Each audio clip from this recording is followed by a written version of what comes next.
ഇരുട്ടിനെ മറയാക്കി ഭീരുക്കളുടെ പ്രകോപനങ്ങൾക്കിടെ കനത്ത തിരിച്ചടി നൽകി ഭാരതം. തുടർച്ചയായ രണ്ടാം ദിവസവും പാകിസ്ഥാൻ 26 ഇടങ്ങളിലാണ് ഡ്രോൺ ആക്രമണം നടത്തിയത്. ഇന്ന് പുലർച്ചെ ഉധംപൂരിൽ മിസൈൽ ആക്രമണമുണ്ടായി. ഡൽഹിയെ ലക്ഷ്യം വെച്ച് നടത്തിയ മിസൈൽ സിർസയിൽ വെച്ച് തകർത്തു. നിയന്ത്രണ രേഖയിലെ ജനവാസ മേഖലയും പാകിസ്ഥാൻ ലക്ഷ്യമിടുന്നതായാണ് റിപ്പോർട്ട്. രാജ്യത്തിൻ്റെ പലയിടങ്ങളിലും സ്ഫോടന ശബ്ദങ്ങളും അപായ സൈറണുകളും മുഴങ്ങുകയാണ്. പാക് വ്യോമപാത പൂർണ്ണമായും അടച്ചു. പൂഞ്ചിലും രജൌരിയിലും ഷെല്ലിംഗ് തുടരുന്നു. അതേസമയം രാവിലെ 10 മണിക്ക് പ്രതിരോധ മന്ത്രി, വിദേശകാര്യമന്ത്രി എന്നിവർ മാധ്യമങ്ങളെ കാണും. വിവരങ്ങളുമായി ഐസൻ ജോസഫ് ചേരുന്നുണ്ട്. ഐസൻ, ഏറ്റവും പുതിയ വിവരങ്ങൾ എന്താണ് സംഭവിക്കുന്നത്?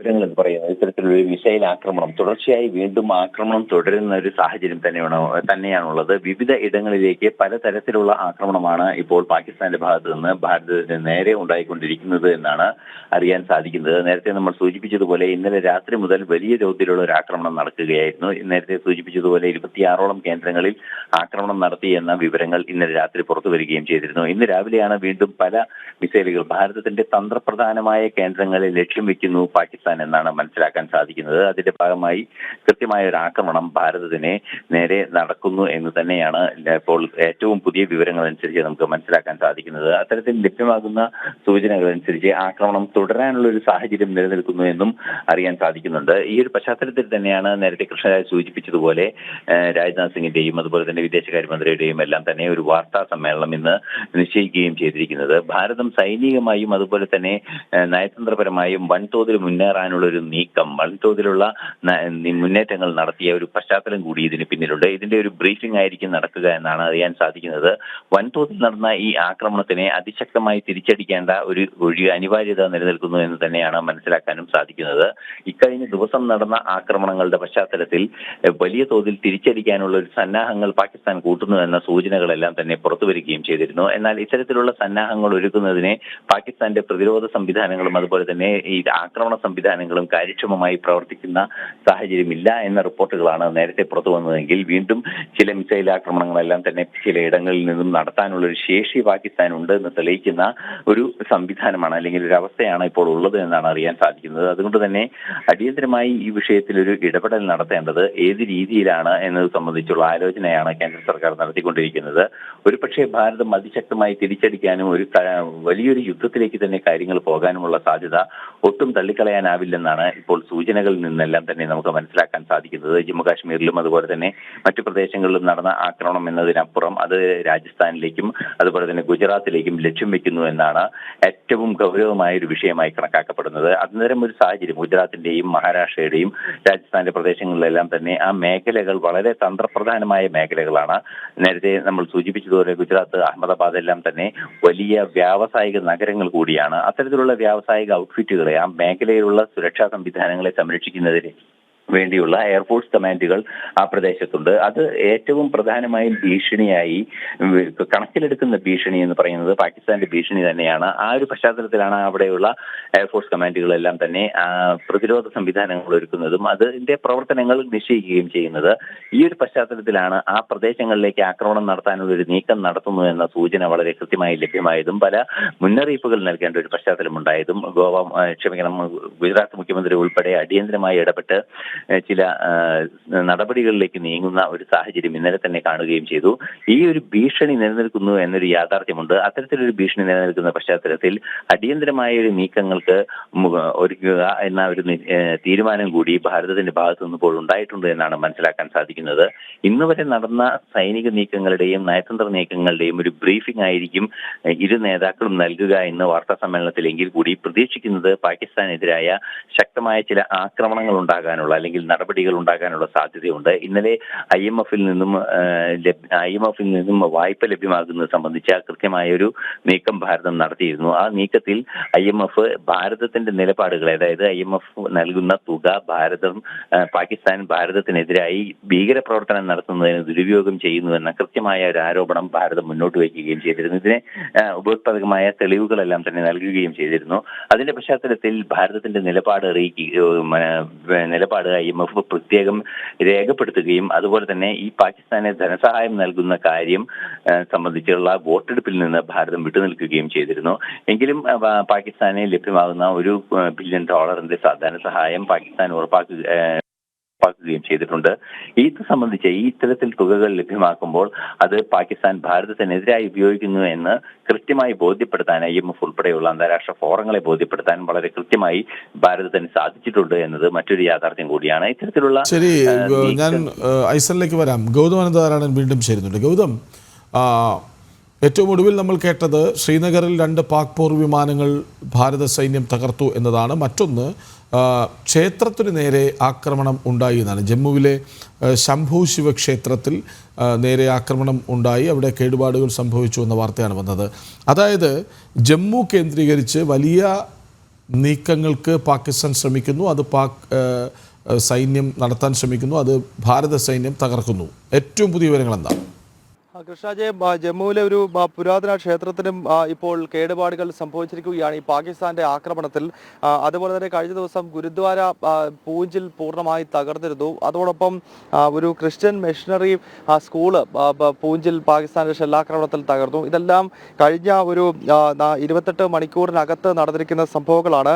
ഇതിനെല്ലാം കനത്ത പ്രഹരം ഏൽപ്പിച്ചുകൊണ്ടാണ് ഭാരതം ഇപ്പോൾ തിരിച്ചടി ഇന്നലെ രാത്രിയിൽ തന്നെ നൽകിയിരിക്കുന്നത്. പാകിസ്ഥാനും ഔദ്യോഗികമായിട്ട് തന്നെ ഈ ഭാരതത്തിനെതിരായ തിരിച്ചടി ആരംഭിച്ചിരിക്കുന്നുവെന്ന് പാകിസ്ഥാനും ഔദ്യോഗികമായിട്ട് അറിയിച്ചിട്ടുണ്ട്. അതായത് കഴിഞ്ഞ ദിവസങ്ങളിലൊക്കെ പാകിസ്ഥാൻ തന്നെയാണ് ഈ പ്രശ്നങ്ങൾ മുഴുവൻ നടത്തിയതെങ്കിലും ഇന്ത്യക്കെതിരെ ഒരു കൗണ്ടർ ഓപ്പറേഷൻ തുടങ്ങിയെന്ന് പാകിസ്ഥാൻ ഔദ്യോഗികമായിട്ട് പറഞ്ഞിരുന്നില്ല. നമുക്കറിയാം പാകിസ്ഥാന്റെ ഒരു പൊതുശൈലി പലപ്പോഴും ഇങ്ങനെയാണ്, പല കാര്യങ്ങളും ചെയ്യുന്നുണ്ട്. ഈ കാർഗിൽ യുദ്ധം പോലും പാകിസ്ഥാൻ ഔദ്യോഗികമായിട്ട് അംഗീകരിച്ചിരുന്നില്ല. ഞങ്ങൾക്ക് അതിനെപ്പറ്റി ഒരു പിടുത്തവുമില്ല എന്നാണ് കാർഗിലിൽ അതിരൂക്ഷമായ യുദ്ധം, ഏതാണ്ട് മാസങ്ങൾ നീണ്ടുനിന്ന യുദ്ധം നടക്കുന്ന സമയത്ത് പോലും പാകിസ്ഥാൻ പറഞ്ഞത്. അതിനാൽ അങ്ങനെ ഒരു രാജ്യത്തെ സംബന്ധിച്ചിടത്തോളം ഈ ഇപ്പോൾ നടന്ന സംഭവങ്ങളൊന്നും ഞങ്ങൾക്ക് അറിയില്ല എന്ന് പറയുന്നതിൽ ഒരു അടിസ്ഥാനവുമില്ല. എന്തായാലും ഇന്നലെ രാത്രിയിൽ പക്ഷേ പാകിസ്ഥാൻ കൗണ്ടർ ഓപ്പറേഷൻ ആരംഭിച്ചു എന്ന് ഔദ്യോഗികമായി സ്ഥിരീകരിക്കുന്നുണ്ട്. അപ്പോൾ അത് കൂടുതൽ പ്രശ്നത്തിലേക്ക് കാര്യങ്ങൾ പോയി.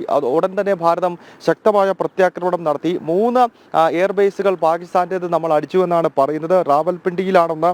അത് നൂർഖാൻ ഇൻ റാവൽപിണ്ടി എയർബേസ് ആണ്. അത് അവരുടെ ഏറ്റവും പ്രധാനപ്പെട്ട എയർബേസ് ആണ്. അവിടെ നിന്നാണ് പാകിസ്ഥാന്റെ പോർവിമാനങ്ങൾ പലതും യുദ്ധങ്ങൾക്കൊക്കെ പറന്നുയരേണ്ടത്. ആ എയർബേസിലേക്ക് നമ്മൾ മിസൈൽ ആക്രമണം നടത്തിയതായി സ്ഥിരീകരണമുണ്ട്. അതോടൊപ്പം തന്നെ ബുർഡി ഇൻ ചക്വാൽ, അതുപോലെ റഫീഖ് ഇൻ ഷോർക്കൂട്ട് എന്ന് പറയുന്ന ഈ 3 എയർബേസുകൾ, അതിൽ റാവൽപിണ്ടി എയർബേസ് ആണ് ഏറ്റവും പ്രധാനപ്പെട്ടത്. ഇത് 3ഉം ഭാരതം ആക്രമിച്ചിരിക്കുന്നു. മനസ്സിലാക്കാൻ സാധിക്കുന്നത് ഭാരതത്തിന്റെ പ്രത്യാക്രമണം വ്യോമമാർഗമാണ് എന്നതാണ്. അതായത് ഫൈറ്റർ വിമാനങ്ങൾ പോയിട്ട് ഈ എയർബേസിലേക്ക് മിസൈലുകൾ ചെയ്തു. അതായത് എയർ ടു സർഫസ് മിസൈലാണ് നമ്മൾ ഉപയോഗിച്ചത് എന്നാണ് ഇപ്പോൾ മനസ്സിലാക്കാൻ സാധിക്കുന്നത്. ഇതിലെല്ലാം ഒരു ക്ലാരിറ്റി വരേണ്ടതുണ്ട്. എങ്കിൽ പോലും നമുക്ക് ലഭ്യമാകുന്ന ഇൻപുട്ട് എന്ന് പറയുന്നത് എയർ ടു സർഫസ് മിസൈലുകൾ ഭാരതം ഉപയോഗിച്ചു. അതായത് ആകാശമാർഗം ചെന്ന് ആകാശത്ത് നിന്നും ഭൂമിയിലേക്ക് പതിക്കുന്ന മിസൈലുകളാണ് നമ്മൾ തൊടുത്തുവിട്ടിരിക്കുന്നത്. അതാണ് നൂർഖാൻ എന്ന റാവൽപിണ്ടിയിലെ അവരുടെ എയർബേസിനെ ഛിന്നഭിന്നമാക്കിയത്. ഒപ്പം മുർഡിയിലും അതോടൊപ്പം തന്നെ റഫീഖിലും ഷോർക്കൂട്ടിലും നമ്മൾ നടത്തിയിരിക്കുന്നത് എയർ ടു സർഫസ് മിസൈലുകൾ ഉപയോഗിച്ചുകൊണ്ടുള്ള വലിയ പ്രത്യാക്രമണം ഭാരതം ആരംഭിച്ചിരിക്കുകയാണ്. സാധാരണയായി മിസൈലുകൾ നമുക്കറിയാം കൂടുതലായി മിസൈൽ ആക്രമണങ്ങൾ നടക്കുന്നത് എയർ ടു സർഫസ് അല്ല, സാധാരണ സർഫസ് ടു സർഫസ് മിസൈലുകൾ കൂടുതലായി ഉപയോഗിക്കാറുണ്ട്. അതോടൊപ്പം തന്നെ ആകാശത്തെയുടെ കടന്നു വരുന്ന ശത്രുവിനെ കൃത്യമായിട്ട് തന്നെ പ്രതിരോധിക്കുവാൻ സർഫസ് ടു എയർ മിസൈലുകൾ ഉപയോഗിക്കാറുണ്ട്. ഇതിപ്പോൾ ആകാശത്ത് നിന്നും ഭൂമിയിലേക്കുള്ള മിസൈലുകൾ തൊടുത്തുകൊണ്ട്, അതായത് ഒരു വ്യോമ യുദ്ധം എന്ന നിലയിലേക്ക് തന്നെ ഭാരതം കാര്യങ്ങൾ നോക്കിക്കാണുന്നു എന്നതാണ് ഇതിന്റെ ഏറ്റവും പ്രത്യക്ഷമായ ഉദാഹരണം. അങ്ങനെ ഈ 3 എയർബേസുകൾക്ക് നേരെ ഭാരതം ഇപ്പോൾ കടുത്ത ആക്രമണം നടത്തിയിരിക്കുന്നു. പാകിസ്ഥാൻ ഭാരതത്തിന്റെ എയർബേസുകൾ ലക്ഷ്യമിട്ടുകൊണ്ട് ഇന്നലെ രാത്രിയിൽ ചില നീക്കങ്ങൾ നടത്തി. അതിന് തിരിച്ചടി എന്ന നിലയിലാണ് പാകിസ്ഥാന്റെ എയർബേസുകൾ ഭാരതം തിരിച്ച് അടിച്ചിരിക്കുന്നത്. പട്ടാൻകോട് പാകിസ്ഥാൻ ലക്ഷ്യമിട്ടിരുന്നു. അതോടൊപ്പം തന്നെ ശ്രീനഗറിലും ജമ്മുവിലും പാക് പ്രകോപനമുണ്ടായി. വ്യോമമാർഗം തന്നെ അത് ആക്രമിക്കുവാൻ ചില ശ്രമങ്ങൾ പാകിസ്ഥാൻ ഇന്നലെ രാത്രിയിൽ നടത്തി. ഇതിന് തിരിച്ചടിയായിട്ടാണ് ഭാരതം കടുത്ത ആക്രമണം ഇന്നലെ രാത്രിയിൽ പാകിസ്ഥാനെതിരെ നടത്തിയിരിക്കുന്നത്. എന്തായാലും പാകിസ്ഥാനും ഔദ്യോഗികമായിട്ട് ഈ കൗണ്ടർ ഓപ്പറേഷൻ തുടങ്ങി എന്ന കാര്യം കൂടി സ്ഥിരീകരിച്ചിട്ടുണ്ട്. മാത്രമല്ല പാകിസ്ഥാൻ ചില മിസൈലുകൾ ഭാരതത്തിലേക്ക് തൊടുത്തുവിട്ടു എന്ന കാര്യം തന്നെ അംഗീകരിക്കുന്നു. ഫത്ത ബാലിസ്റ്റിക് മിസൈൽ പാകിസ്ഥാൻ ഉപയോഗിച്ചു എന്നതാണ്. ഇതൊരു ഇറാൻ നിർമ്മിതമായ മിസൈലാണ്. ഫത്ത 1 എന്ന് പറയുന്ന മിസൈൽ 2023 പാകിസ്ഥാൻ ഇതുമായി ബന്ധപ്പെട്ടുള്ള പരീക്ഷണങ്ങൾ നടത്തുന്നതായി മനസ്സിലാക്കാൻ സാധിക്കുന്നത്. ഫത്ത മിസൈൽ ഉപയോഗിച്ചുകൊണ്ടുള്ള ആക്രമണം ഭാരതത്തിൽ നടത്തി എന്നതാണ് പാകിസ്ഥാൻ ഇപ്പോൾ അവകാശപ്പെടുന്നത്. ഏതായാലും ഇതിൽ വലിയ നാശനഷ്ടങ്ങൾ നമ്മുടെ രാജ്യത്ത് ഇതുവരെ റിപ്പോർട്ട് ചെയ്തിട്ടില്ല. അതായത് പാകിസ്ഥാൻ മിസൈൽ ആക്രമണം നടത്തി എന്നത് ഒരു വസ്തുതയാണ്. പക്ഷേ നമ്മുടെ ഏറ്റവും മികച്ച വ്യോമ പ്രതിരോധ സംവിധാനങ്ങൾ, അതോടൊപ്പം തന്നെ മിസൈൽ പ്രതിരോധ സംവിധാനങ്ങൾ നമുക്കുണ്ട്. അത് അത്യാധുനികമാണ്. അത് കൃത്യമായിട്ട് തന്നെ പ്രതിരോധിക്കേണ്ടതാണ്. അവ ഈ മിസൈലുകളെ എല്ലാം ഛിന്നഭിന്നമാക്കി എന്ന് തന്നെ നമുക്ക് മനസ്സിലാക്കാൻ സാധിക്കുന്നു. പക്ഷേ പാകിസ്ഥാന്റെ പ്രകോപനത്തെ ഭാരതം ചെറുതായി കാണുന്നില്ല. കാരണം അർദ്ധരാത്രിയിൽ ഇരുട്ടിന്റെ മറവിൽ തുടർച്ചയായ 2 ദിവസങ്ങളിൽ വലിയ സംഘർഷത്തിന് പാകിസ്ഥാൻ മുതിർന്നു. ആദ്യ ദിവസം ഡ്രോണുകളും ആളില്ലാ വിമാനങ്ങൾ ഉപയോഗിച്ചുകൊണ്ടുള്ള പ്രകോപനം 34 നഗരങ്ങൾ ലക്ഷ്യമിട്ടുകൊണ്ടുള്ള പ്രകോപനമാണ് നടത്തിയതെങ്കിൽ ഇന്നലെ രാത്രിയിൽ കാര്യങ്ങൾ മാറി. സൈനിക കേന്ദ്രങ്ങൾ ലക്ഷ്യമിട്ടുകൊണ്ട് മിസൈലുകൾ, ഫത്ത ഉൾപ്പെടെയുള്ള മിസൈലുകൾ ഉപയോഗിച്ചുകൊണ്ടുള്ള ബാലിസ്റ്റിക് മിസൈലുകൾ ഉപയോഗിച്ചുകൊണ്ടുള്ള ആക്രമണത്തിന് പാകിസ്ഥാൻ മുതിർന്നിരിക്കുകയാണ്. കൗണ്ടർ ഓപ്പറേഷൻ എന്ന് ഔദ്യോഗികമായി പാകിസ്ഥാൻ പ്രഖ്യാപിച്ചുകൊണ്ട് ഓപ്പറേഷൻ തുടങ്ങി. ഈ ഘട്ടത്തിലാണ് ഭാരതം കടുത്ത തീരുമാനങ്ങളിലേക്ക് പോകുന്നത്. രാവിലെ 10 മണിക്ക് പ്രതിരോധ മന്ത്രി രാജ്നാഥ് സിംഗും വിദേശകാര്യമന്ത്രി ഡോക്ടർ എസ് ജയശങ്കറും മാധ്യമങ്ങളെ കാണാൻ പോകുന്നു. എന്തായാലും എന്ത് ആണ് ഈ വാർത്താ സമ്മേളനത്തിൽ ഈ 2 പ്രമുഖ നേതാക്കൾ, പ്രതിരോധ മന്ത്രിയെ സംബന്ധിച്ചിടത്തോളം നമുക്കറിയാം സൈന്യത്തിന്റെ നിർണായക നീക്കങ്ങൾക്കെല്ലാം ചുക്കാൻ പിടിക്കുന്നത് പ്രതിരോധ മന്ത്രി രാജ്നാഥ് സിംഗ് ആണ്. അദ്ദേഹം ഈ വാർത്താ സമ്മേളനത്തിൽ എന്തൊക്കെ കാര്യങ്ങളാണ് വിശദീകരിക്കാൻ പോകുന്നത് എന്നതാണ് ഈ രാഷ്ട്രം ഇപ്പോൾ ഉറ്റുനോക്കുന്നത്. ഗൗതം, ഈ സൗദിയുടെ ഇടപെടൽ കഴിഞ്ഞ ദിവസം ഉണ്ടായിരുന്നുവല്ലോ. ഒരു സമവായ ശ്രമം എന്ന നിലയ്ക്കാവാം അവർ ആദ്യം പാകിസ്ഥാനെ മെരുക്കണം എന്ന നീക്കമാണ് നടത്തിയത്. പക്ഷേ പാകിസ്ഥാൻ എന്നിട്ടും ഇങ്ങനെ നാണംകെട്ട ആക്രമണം എന്ന് തന്നെ നമ്മളത് പറയും.